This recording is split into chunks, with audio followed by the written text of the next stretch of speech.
Hi, how are ya? So today's video is going to be my top 10 nostalgic Pokemon cards. Now, these are just the ones I have in my collection. There's definitely other ones that are a little more nostalgic to me that I don't have yet just because of, price really is what it comes down to and just finding a good deal on it. And I just haven't gotten around to it, but I do have a lot of them. I actually graded all these ones here. I graded as far as I recall. Yeah, I think I graded all these. So I got my grading submission back like March this year. I sent them in December 2020. So yeah, definitely quite the wait. But I've been collecting for 7 years with Pokemon. So I went ahead and grabbed, again, not value wise. None of these are my favorite cards. None of these are the most expensive cards. They're just my most nostalgic cards to me. I just really remember these artworks. They always stick with me. So here we go. Number 10, without further ado. Blaine's Arcanine. Got this from a theme deck at Walmart. I think I had to be 6 years old. And the thing that stuck with me with this card was the 120 damage that it did. I thought that was just insane. But yeah, no, cool looking card. Arcanine's a cool Pokemon for sure. He's definitely got some nice cards. This one's probably one of his nicer ones. I do also like the Light Arcanine. That's one of my favorite cards, honestly, from Neo Destiny. Neo Destiny is my favorite set, but the Light Arcanine is definitely a really cool one. This one's a more simplistic card, but still nice. Okay, we got number 9 is Dark Hypno. Now, I pulled this card when I was a kid, but I pulled the non-hollow version of the card. This is the hollow one, as we can see here, and yeah, I like the purple. Purple's my favorite color, and again, with the Hypno, I like the Fossil Hypno too, but this one, being Dark Hypno, kind of just gives them a little more menacing look, a little more evil. So that's always cool. It's got the little eyes in the background too, and like the checkered border.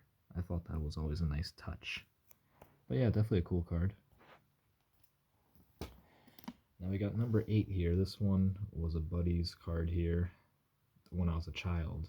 This friend of mine had this card, and I used to always want it. I tried to trade him for it, actually. I had like some crappy whatever card it was, probably wasn't a holographic. I was trying to trade towards it, but I think it was a non-holo Scizor. I tried to trade him, and it wasn't gonna happen because he just pulled it. But yeah, the Slowking, he's standing on a cliff with a water in the background. It's got a swirl on it too, right there, as we can see. I graded this one myself. This is a tough card to grade.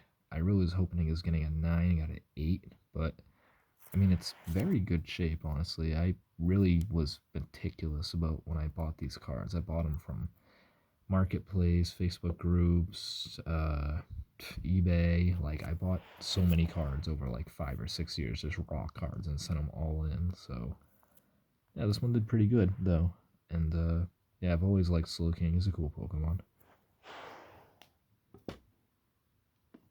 Now we got number 7.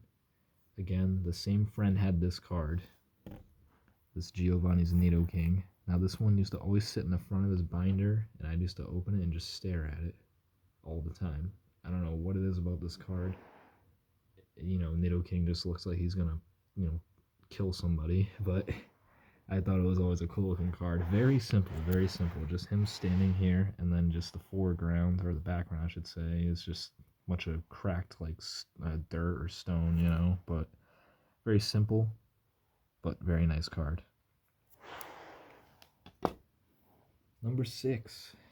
This is going to be one of my favorite Pokemon right here is Tyranitar. Now, this is his first release here from the Neo Discovery set, and I don't know. I remember my brother, I think he got this from my neighbor or something at one point. I just remember him having this card. I think he had the holographic one, but I always thought it was cool how the background of the card, like this was black, and then this was black and red, and all the colors just go really well with this card. But yeah, this is Tyranitar's first card, and definitely a cool card. It's one of the first cards I actually got when I got back into Pokemon. I bought this. I think I bought this card for like $45, and that was like a big amount for this card at the time. $45 is a lot of money for this card, but and a 9 at least. But how times have changed.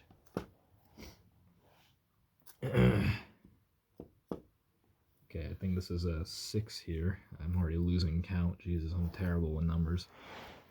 this Typhlosion. Now, when the Neo set came out, I remember this card being front and center on a lot of stuff. When you got the little like booklet, when you got the starter decks, I remember this card was in there. I used to look at it all the time. I used to just read the booklet. I remember seeing this Typhlosion card here. Now, the artwork on this one is just really nice. Standing on a mountain, he's doing like a little stance there, and I feel like this is, very nostalgic for a lot of people. Just his artwork again, one of Typhlosion's first cards. If you have the alt art, and then this one, I feel like this one's the most desirable one out of the other ones. The T17, as people code name it. But yeah, definitely a really nice card. Got an 8, not bad, not bad. I remember problem with this set was the print lines, and I had a guy that I was buying these off of. He had like 4 of them. I should have bought all 4, but I bought the one that I thought was the best condition. I mean, they all had print lines on it. I mean, this one, I probably can't pick it up, but it has a print line, of course, going across the bottom. That was the big problem with the set, like I said. But yeah, I ended up getting an 8. Pretty good, though. Okay.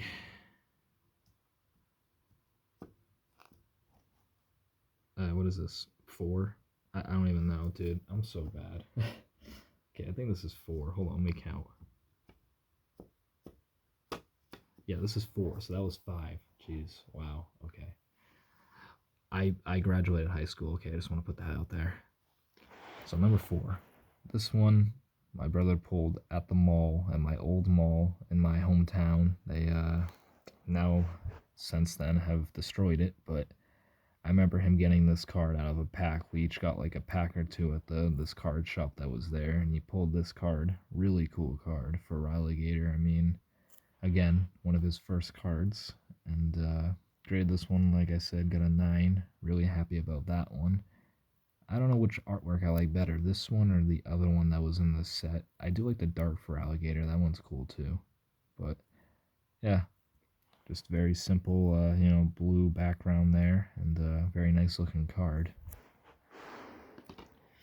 Okay, we're coming down to the top 3 here. Top 3. Now, this card is probably my favorite card that I ever pulled as a kid. Now, I have the Japanese version of this card. I don't have the English version, but the Japanese version of this card is still very desirable and very cool. It's honestly cooler than the English one. That is Sabrina's Gengar right here. Now, this is a banned card.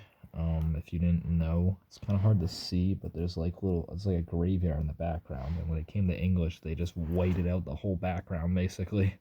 So it kind of took away from the coolness of this card. But yeah, Gengar, really cool Pokemon. Definitely one of my favorites. But I pulled this card, I remember, as a kid. And I, like, traded it to my neighbor, I think, for something. And I don't even know what happened to it. But I remember pulling this card, and I was so amped about it. I thought it was such a cool card. But yeah, I have yet to get the English version. I really got to buy that. But the Japanese one, definitely cooler, though, than the English one, no doubt. It's very spooky. Spooky, but yeah. Okay, here we go. Number 2 here. So number 2, we have 2 cards, just because it was kind of a tie for me. So this is nostalgia just for the reason of it's one of the first really good cards, I guess you could say, I pulled like when I got back into the hobby. I bought a Japanese CP6 booster box, and this was in the first pack. This Charizard here, the first edition, 20th anniversary card. So this really just spiked my interest back in the hobby and really got me back into it. But yeah, definitely a nostalgic card for that reason. Of course, having the classic Charizard artwork. And I mean, what video would you complete without a top 10, nostalgic card without Charizard? Of course, there's got to be a Charizard. I personally don't like Charizard that much, even though, like, I have a couple of his cards. I know he's, like, the top dog, but I really don't like Charizard that much. I much prefer, like, Venusaur. I think he's got, like, some cool cards, but keep talking about Charizard. We have my childhood Charizard card right here. Now, look at the grade of 3. I ought to make another video talking about the base set 2 one I graded. They got 5, which is laughable because the condition of this one, I mean, is just Oh, this thing was just used and abused, of course. I mean, really bad. But again, childhood Charizard, can't put a price on that one. So, yeah, I remember having this one in the binder as a kid. I think I traded my friend like a Pokemon book for this card. And yeah, luckily it survived the test of time for the most part. But, man. Alright, so we're at my number one most nostalgic card. Now, the same kid who had the Nidoking, the Slowking, you know, all those great cards, he had some Japanese cards. And he gave me a Japanese card. It was like a Metal Energy. I wasn't too amped about it realistically. But the card he gave my brother, it really, the artwork really stuck with me. And I've always liked the card ever since. And I graded one of them, the Japanese one, and it's my only Gem Mint 10 vintage card, so it was really cool for that to happen. I have the English version of this card in a 9 first edition. One of the first cards I bought, I got it for 25 bucks, which is a steal. I bought that a long time ago, but anyways, without further ado. Sabrina's Alakazam. Yes, this card is sick. I mean, I'm trying to think of a better Alakazam card. I mean, the only one that comes to mind is the Masaki Alakazam. You know, right off the top of my head, the Japanese one. But this card is just so awesome. I love the artwork, just the electricity, and yeah, everything about it. It's so simple, yet it's such a cool card. It really is. And like I said, Gem Mint 10. I was amped about that.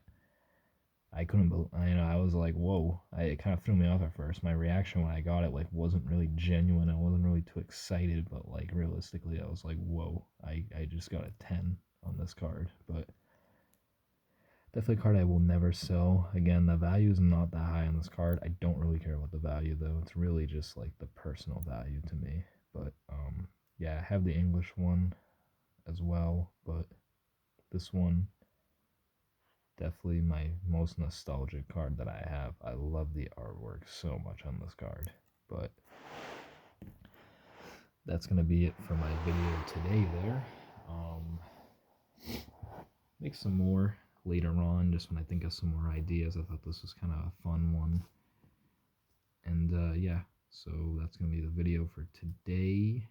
And stay tuned for the next one.